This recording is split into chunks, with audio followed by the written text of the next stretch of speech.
अस्सलामुअलैकुम। थोड़ा पढ़ लो में खुशामदीदी। NG 503 का लेसन नंबर 2 स्टार्ट करने जा रहे हैं हम। Nature and function of language. What is language? Language क्या होती है? कोई भी ऐसा ज़रिया जिसके ज़रिए हम कम्युनिकेट कर पा रहे हैं, अपना मैसेज दूसरे तक पहुंचा पा रहे हैं, तो वो ज़रिया जो होगा वो हमारी लैंग्वेज कहलाएगा। सिंपल, ठीक है। ये लैंग्वेज की डेफिनेशन है। ये जी MCQs देख लें। चॉम्स्की ने कहा कि I will consider language to be a set in finite और infinite of sentences, each finite in length and constructed out of a finite set of elements. उसका कहना है कि मैं लैंग्वेज को एक ग्रुप समझता हूँ फाइनाइट और इनफाइनाइट सेंटेंसेस का, कि हमारे पास जो है फाइनाइट मतलब महदूद हमारे पास एलिमेंट्स हैं। नाउन है, प्रोनाउन है, वर्ब है, सब्जेक्ट है। इस तरह हमारे पास महदूद एलिमेंट्स हैं। इन एलिमेंट्स को यूज़ करके हम इनफाइनाइट लामहदूद सेंटेंसेस बनाते हैं। इनको यूज़ करके हम लामहदूद सेंटेंसेस बनाते हैं, लामहदूद कम्युनिकेशन करते हैं इनफाइनाइट एलिमेंट्स को यूज़ करके। ठीक है, तो ये चॉम्स्की ने कहा था। तो ये जी MCQs के तौर पर देख लें।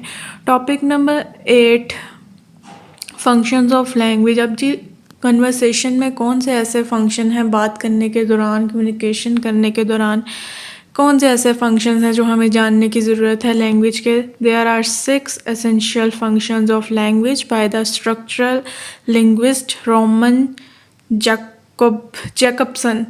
ठीक है, तो ये आपने MCQ याद रखना है। अब जी वो क्या फंक्शन है? The referential function.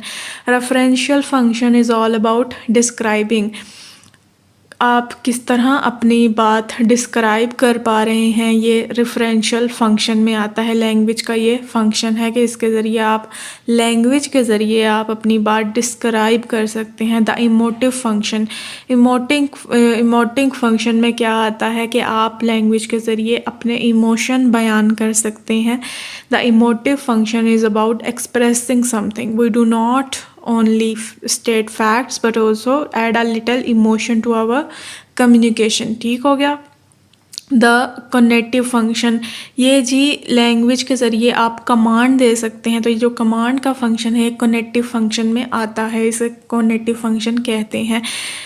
इसकी मिसाल है go on, open it, don't touch. इस तरह के वो MCQs दे देते हैं कि डोंट टच, तो उसके नीचे वो MCQ ऑप्शन देते हैं कि ये लैंग्वेज का कौन सा फंक्शन है। इमोटिव फंक्शन है, कॉग्निटिव फंक्शन है, पोएटिक फंक्शन है, फैटिक फंक्शन है। इस तरह के वो MCQs दे देते होते हैं। ठीक है, तो आपने ये गौर से पढ़ना है। The poetic function, it's about choice of words wisely. आप अपनी लैंग्वेज इस्तेमाल करते हुए कौन से अल्फाज का इस्तेमाल करते हैं, ये इसमें आता है, ये फंक्शन इसमें आता है।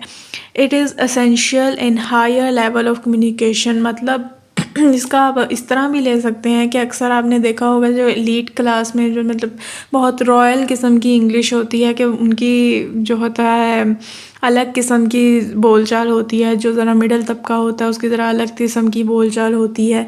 जो लोअर तबका होता है उसकी ज़रा अलग किस्म की बोलचाल होती है। तो इस तरह की जो ये कम्युनिकेशन होती है, जो हायर किस्म की कम्युनिकेशन होती है, वो ज़रा पोएटिक फंक्शन में आ जाती होती है कि आप अपने वर्ड्स को किस तरह इस्तेमाल कर रहे हैं अपनी कन्वर्सेशन के दौरान। ठीक है।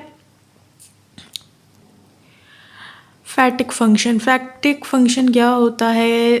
Popularly known as small talk और engage for the sake of conversation. ये जी स्मॉल टॉक से, इसे आप MCQs याद रखना कि जो हमारे रोज़मर्रा की छोटी मोटी बातें होती हैं, रूटीन में जो बातें होती हैं, जो कन्वर्सेशन होती हैं, उसे फैटिक फंक्शन में कहा जाता है कि ये लैंग्वेज का ये भी फैटिक फंक्शन है। उनका कहना है फैटिक फंक्शन नॉन रेफरेंशियल होता है, मतलब कि ये कोई ख़ास जो होता है कम्युनिकेशन का कोई ख़ास मकसद नहीं होता। बस जो हम ये डेली रूटीन में एक दूसरे से बात करते हैं just for the sake of sociability, और जिस क्या कह लें, बस ऐसे ही पानी ला दो, इस तरह की जो बातें होती हैं वो जी होती हैं फैटिक फंक्शन में आता है। छोटी छोटी कन्वर्सेशंस कोई इतना ख़ास मकसद नहीं होता इस कम्युनिकेशन का। द मेटालिंगुअल फंक्शन, मेटालिंगुअल फंक्शन क्या होता है? It requires analysing language while using the target language. इनका कहना है कि जब आप सेकेंड लैंग्वेज अपनी यूज़ करते हैं, आप अपनी सेकेंड लैंग्वेज बोलते हैं, तो आप उसे एनालाइज करें, आप उसे समझ सकते हैं, आप उसे एनालाइज कर सकते हैं वाइल यूजिंग इट। तो इस चीज़ को क्या कहते हैं? मेटालिंगुअल फंक्शन कहते हैं। ठीक है।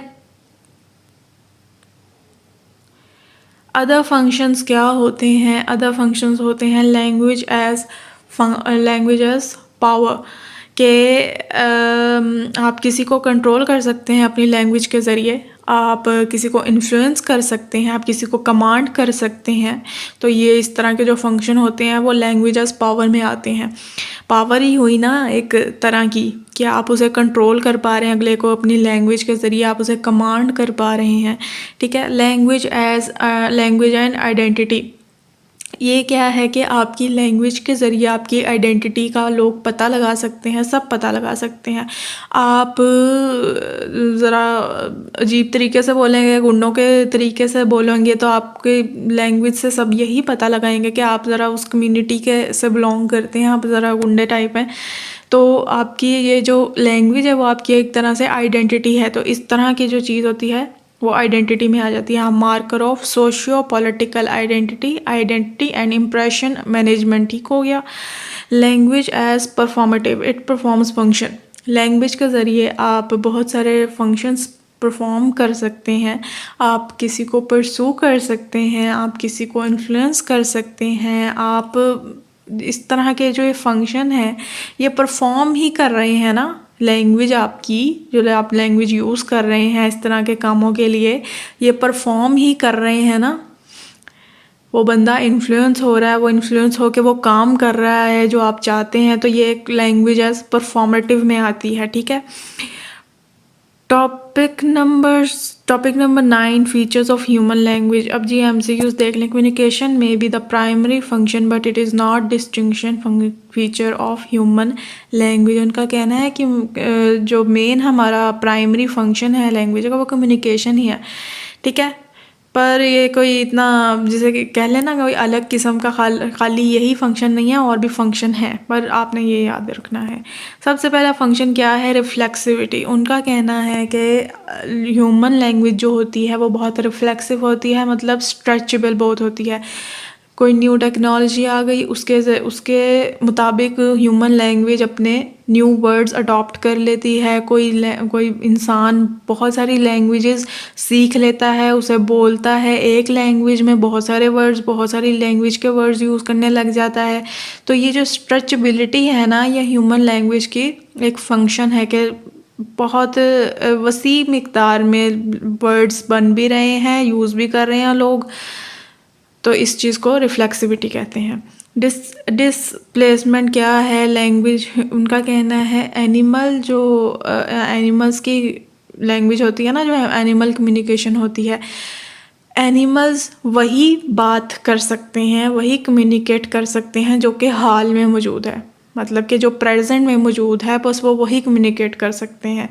जबकि ह्यूमन लैंग्वेज जो है वो उसके अंदर ये फंक्शन पाया जाता है कि वो हम पास्ट के इवेंट्स के भी बारे में बात कर सकते हैं, हम आने वाले फ्यूचर के बारे में भी बात कर सकते हैं। तो ये जो बात करना ये डिस्प्लेसमेंट कहलाता है। एनिमल लैंग्वेज में ये फंक्शन नहीं मौजूद। आर्बिट्रेरीनेस क्या होती है? आर्बिट्रेरीनेस होती है there is no natural connection between linguistic form and its meaning और the object it describe in the world. मतलब कि उनका कहना है कि एक वर्ड है ना, कोई भी लिंग्विस्टिक वर्ड है, कोई एक वर्ड है, ठीक है, उसका और उस ऑब्जेक्ट का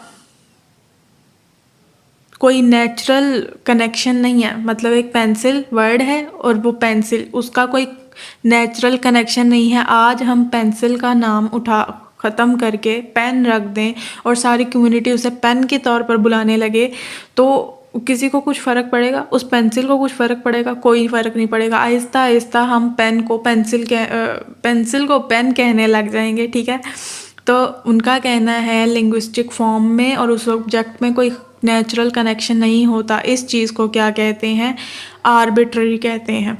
the connection is quite arbitrary, मतलब कोई इतना ख़ास एक दूसरे से फंक्शन कह रही हूँ, कनेक्शन नहीं है, ठीक है। इस चीज़ को कहते हैं आर्बिट्ररी। हाँ, उनका ये कहना है कि some words with sounds seems to echo the sounds of objects और activities and hence have a less arbitrary function. उनका कहना है कि कुछ ऐसे चीज़ों की साउंड्स होती हैं, कुछ ऐसे चीज़ों के नाम होते हैं जो कि इको मतलब कि उनके असल चीज़ से वो रिलेट करते हैं। मैं कैसे समझाऊँ इसे? जैसे चिड़िया है ना, चिड़िया वर्ड, तो चिड़िया चूँ चूँ करती है, तो उसके चूँ चूँ से ये चिड़िया जो वर्ड है ये रिलेट कर रहा है, एक इको आ रही है इसमें, ठीक है।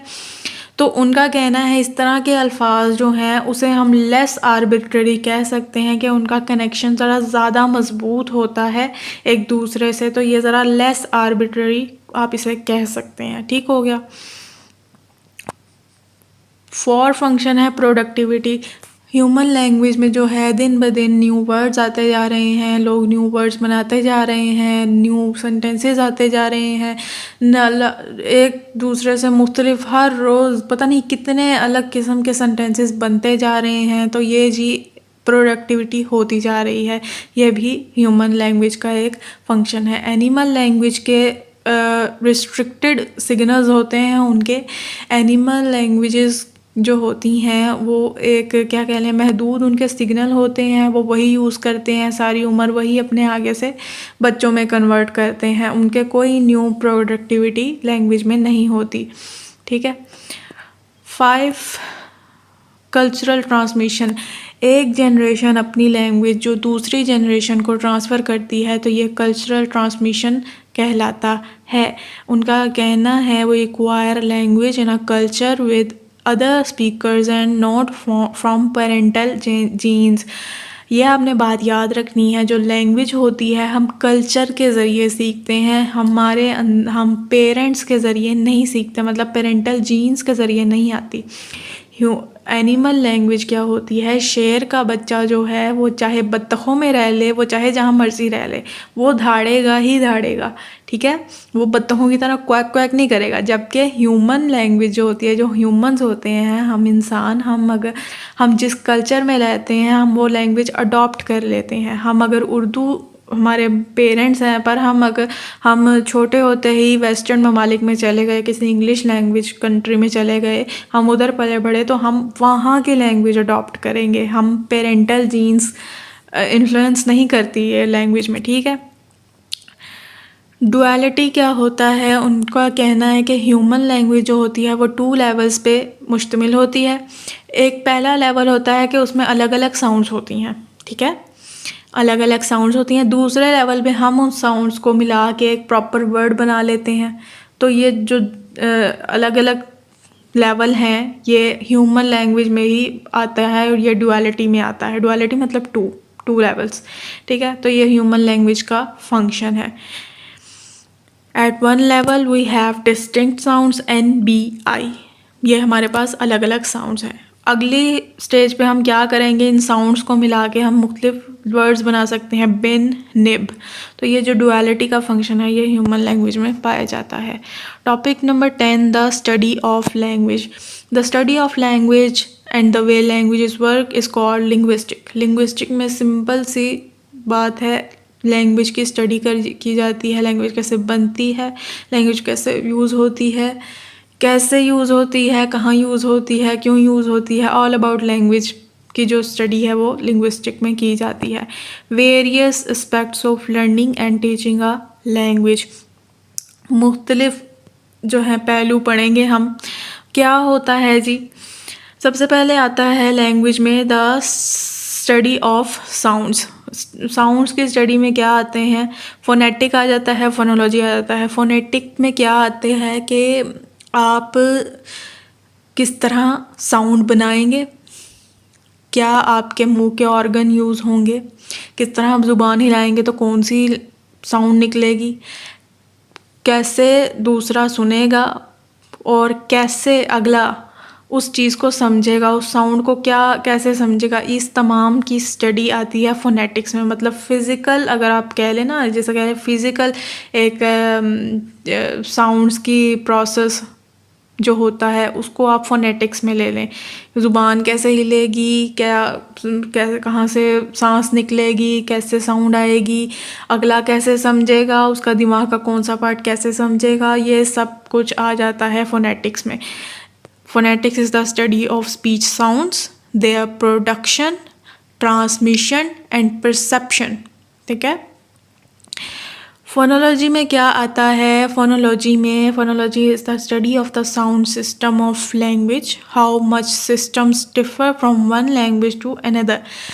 आप जो लैंग्वेज बोल रहे हैं उसमें क्या साउंड्स आती हैं, उस साउंड्स की स्टडी फोनोलॉजी में आएगी। मतलब ए की क्या साउंड है, बी की क्या साउंड है, सी की क्या साउंड है, जो भी आपकी लैंग्वेज में जितनी भी साउंड्स आएंगी वो उसकी स्टडी करना फोनोलॉजी में आएगा। फोनेटिक में आपकी फिज़िकल प्रोसेसेस आएंगे, ठीक है, उनकी स्टडी करना फोनेटिक्स में आएगा। फिज़िकल प्रोसेसेस की स्टडी करना फोनेटिक्स में आएगा। फोनोलॉजी में आपकी लैंग्वेज के जो साउंड्स हैं उनकी स्टडी करना फोनोलॉजी में आएगा। आप आगे जी आ जाएं, the formation of words. Words में क्या आ जाते हैं? मॉर्फोलॉजी। आपकी लैंग्वेज के में जितने भी वर्ड्स पाए जाते हैं वो कैसे बनते हैं, उनकी वो कैसे ब्रेक होते हैं, वो कैसे आगे न्यू प्रोड्यूस होते हैं, क्या उनका मीनिंग नहीं आएगा इसमें, हाँ मीनिंग भी आ जाएगा। उनके ग्रामेटिकल फंक्शन क्या होते हैं, मतलब ऑल अबाउट वर्ड्स। ठीक है, जो आपकी लैंग्वेज में जितने भी वर्ड्स हैं उनकी स्टडी करना मॉर्फोलॉजी में आता है। द फॉर्मेशन ऑफ सेंटेंसेस, सेंटेक्स आ जाता है जी इसमें। सेंटेक्स में आपके लैंग्वेज में जितने भी सेंटेंस बनेंगे, क्या ग्रामेटिकल फंक्शन होंगे, क्या ऑर्डर होगा आपके सेंटेंस का, किस तरह बनेंगे आपके सेंटेंस, किन एलिमेंट्स से मिलके बनेंगे, वो आपके सेंटेक्स में आता है। आपकी उस स्टडी करना सेंटेक्स में आता है। The study of meaning, study of meaning में दो आते हैं, सेमेंटिक्स आता है और प्रैग्मेटिक्स आता है। सेमेंटिक्स में क्या आता है कि आपका एक वो वर्ड जो कि मतलब लिटरल मीनिंग्स को स्टडी करना सेमेंटिक्स में आता है। जो आपकी डिक्शनरी में वर्ड होते हैं ना, जो एग्जैक्ट मीनिंग होता है उसकी स्टडी करना सेमेंटिक्स में आता है। जबकि प्रैग्मेटिक्स में क्या आता है? Pragmatics is the study of the meaning of the language in use. एक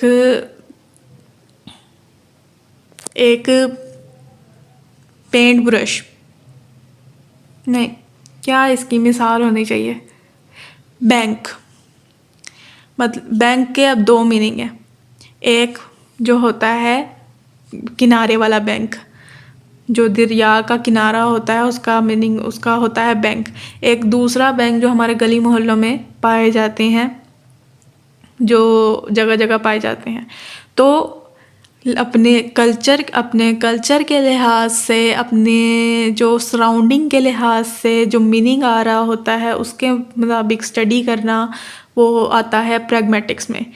pragmatics is the study of the meaning of the language in use. जो आपकी लैंग्वेज अभी हाल में यूज़ हो रही है, जो आपके इर्द गिर्द सराउंडिंग्स पाई जा रही हैं, जो कल्चर आप जिस कल्चर में हैं उसके मुताबिक उस वर्ड का जो मीनिंग होगा उसकी स्टडी करना प्रैग्मेटिक्स में आता है। ठीक हो गया।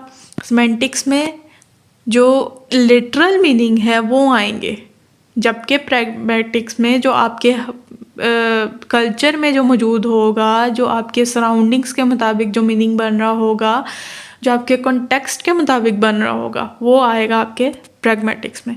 The study of language and society, जी आपकी सोसाइटी के मुताबिक जो लैंग्वेज की स्टडी करना वो सोशियो लिंग्विस्टिक्स में आता है। Socio linguistics is the study of language and social factors. किसी कल्चर में किसी तरह लैंग्वेज यूज़ होती है, किसी कल्चर में कोई वर्ड मुनासिब होता है यूज़ करना, किसी कल्चर में नहीं होता। तो ये सारी चीज़ों की स्टडी करना सोशियो लिंग्विस्टिक्स में आता है। लैंग्वेज एंड मेंटल प्रोसेसेस, इसमें जी साइको लिंग्विस्टिक्स आता है और न्यूरो लिंग्विस्टिक्स आता है। साइको लिंग्विस्टिक्स में क्या होता है? मेंटल प्रोसेसेस की स्टडी करना कि आप कैसे लैंग्वेज समझ रहे हैं, कैसे आप बना रहे हैं, आपके दिमाग का कौन सा हिस्सा जो है ज़िम्मेदार है लैंग्वेज बनाने में, उसे समझने में, उसे आगे बोलने में। ये सारे इस सारे प्रोसेसेस की स्टडी करना का क्या आता है, साइको लिंग्विस्टिक्स में आता है।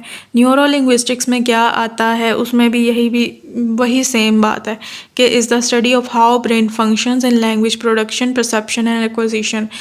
ब्रेन कैसे काम कर रहा है, आपके दिमाग का कौन सा हिस्सा ज़िम्मेदार है लैंग्वेज समझने में, उसे बनाने में, उसे आगे ट्रांसमिट करने में, उसे सीखने में। ठीक हो गया। हिस्टोरिकल लिंग्विस्टिक्स में क्या आता है, लैंग्वेज की हिस्ट्रीज की स्टडी करना हिस्टोरिकल लिंग्विस्टिक्स में आता है। अप्लाइड लिंग्विस्टिक्स में क्या आता है, हर किस्म की लैंग्वेज की स्टडी करना, हर किस्म की सेटिंग्स में लैंग्वेज की स्टडी करना अप्लाइड लिंग्विस्टिक्स में आता है। जैसे कि एडवर्टाइजिंग जो है एजेंसीज़ हैं वो किस तरह कैसे लैंग्वेज यूज़ करती हैं, कौन सी रेटरिकल स्ट्रेटजीज़ वो यूज़ करती हैं, क्लासरूम में किस तरह लैंग्वेज यूज़ की जाती है, किस तरह कोर्ट्स में लैंग्वेज यूज़ की जाती है, पॉलिटिक्स में कैसे लैंग्वेज यूज़ की जाती है। इस मतलब हर किस्म की डोमेन को उठा लें, जहाँ भी हर किस्म की डोमेन में जिस तरह की भी लैंग्वेज यूज़ की जाती है उसकी स्टडी का किस में आती है, अप्लाइड लिंग्विस्टिक्स में आती है। Topic number 11, language and society. Ji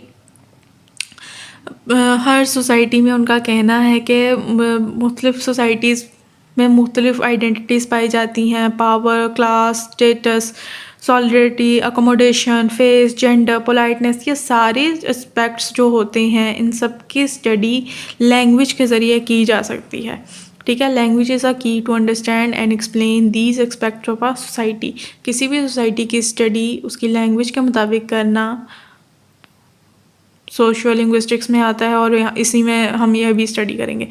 possible relationship between language and study. अब जी पॉसिबल रिलेशनशिप क्या है, सबसे पहले जी उनका कहना है कि सोशल स्ट्रक्चर्स को हम सोशल स्ट्रक्चर्स जो होते हैं कि मतलब हर किस्म के जो कल्चर्स होते हैं, मुख्तलिफ़ किस्म के कल्चर्स, वो हमारी लैंग्वेज पे, उस कल्चर में रहने वाले लोगों पे असरअंदाज हो सकते हैं। मतलब जिस भी कल्चर में आप रह रहे हैं वो कल्चर आपकी लैंग्वेज पे बहुत असरअंदाज होगा, उनका ये कहना है। ठीक है, जैसे कि एज ग्रेडिंग फेनोमेनन, मतलब हमारे कल्चर में अगर हमसे कोई बड़ा है तो हम उससे आप कह के बात करते हैं, वो हमसे तुम कह के बात करता है। तो इस तरह ये जो कल्चर है हमारा वो हमारी लैंग्वेज पे असरअंदाज हो रहा है। हम इस कल्चर में रहते हैं कि जहाँ पे बड़ों को आप कह के बुलाया जाता है और छोटों को इस तरह तुम कह के बुलाया जाता है।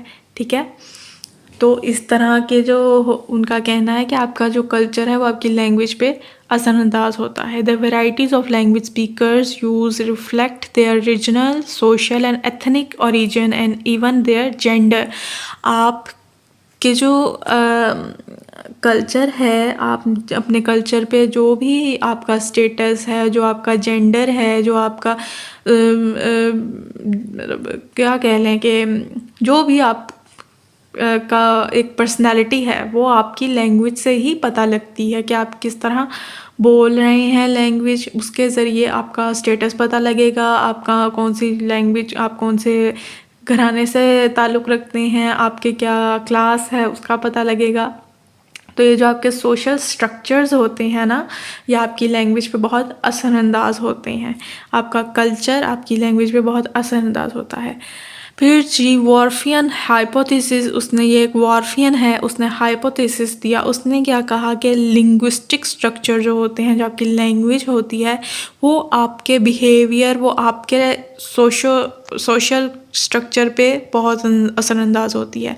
पहले ये था कि आपके सोशल कल्चर, जो आपका सोशल स्ट्रक्चर है, वो आपकी लैंग्वेज पे बहुत असरअंदाज होता है।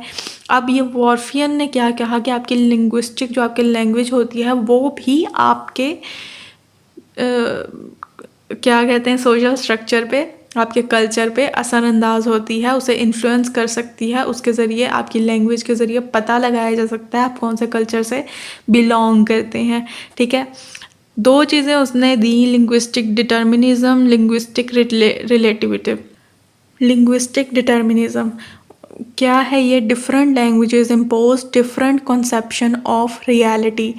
कोई लैंग्वेज जो है, कोई दूसरी लैंग्वेज है, वो एक वर्ड को किसी और तरह बयान करेगी, वो कोई और रियलिटी उस कल्चर में लेके आएगी। वही वर्ड हमारे कल्चर में कोई और रियलिटी रखता होगा, कोई और मतलब रखता होगा।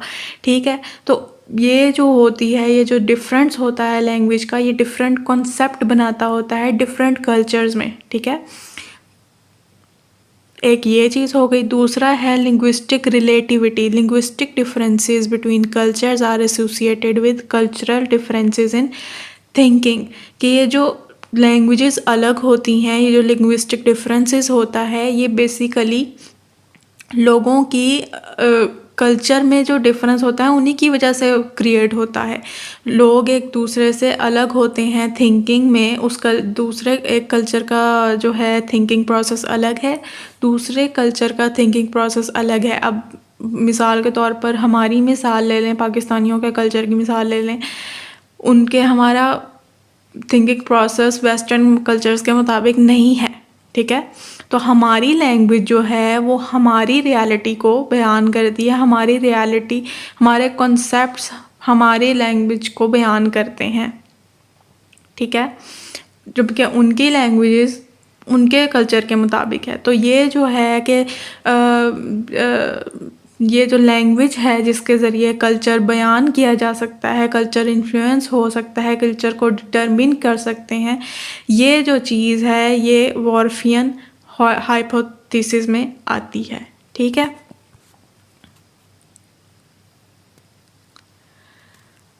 अब जी ये मार्क्सिस्ट व्यू है। मार्क्सिस्ट व्यूज़ ने क्या किया कि ये जो है ना इन्फ्लुएंस लैंग्वेज का कल्चर पे, कल्चर का लैंग्वेज पे, उसका कहना है ये बाई डायरेक्शनल है। एमसीक्यूज़ है ये। बाई डायरेक्शनल क्या है कि दोनों एक साथ काम कर रहे हैं। लैंग्वेज भी कल्चर पे असरअंदाज हो रही है, कल्चर भी लैंग्वेज पे असरअंदाज हो रहा है। ये हम ये नहीं कह सकते कि लैंग्वेज कल्चर पे असरअंदाज नहीं हो रही और कल्चर लैंग्वेज पे असरअंदाज नहीं हो रहा। नहीं, दोनों ही एक दूसरे पे असरअंदाज होते हैं। जो जैसा कल्चर होगा उसकी वैसी लैंग्वेज होगी, जो जैसी लैंग्वेज होगी उसका वैसा कल्चर होगा। ठीक है, the influence is dialectical in nature. हाँ, ये जो इन्फ्लुएंस है वो एक मुख्तलिफ हो सकता है, बट ये नहीं हो सकता कि नहीं जी कोई एक चीज़ इन्फ्लुएंस हो रही है दूसरी नहीं हो रही। दोनों ही इन्फ्लुएंस होती हैं। ये बाई डायरेक्शनल रिलेशनशिप होता है। ठीक है, चॉम्स्की ने क्या कहा जी, नहीं जी कोई रिलेशनशिप नहीं होता लैंग्वेज और कल्चर का, दोनों अलग अलग एग्जिस्ट करते हैं, दोनों को मिलाए नहीं, सुकून करने दें। ठीक है, topic number 12, linguistic diversity. Linguistic diversity has been defined as the range of variation exhibited by human languages. ये जो डिफरेंस है मुख्तलिफ लैंग्वेजेस में, इतनी सारी लैंग्वेजेस जो एग्जिस्ट करती हैं, ये जो डिफरेंस है इसे लैंग्वेज डाइवर्सिटी कहेंगे। जितना ज़्यादा लैंग्वेजेस मौजूद होंगी एक दूसरे से मुख्तलिफ, जितना ज़्यादा डिफरेंस मौजूद होगा उतना ज़्यादा लैंग्वेज डाइवर्सिटी होगी। Simple. The exact number of non living languages varies from 6000 to 7000 MCQs।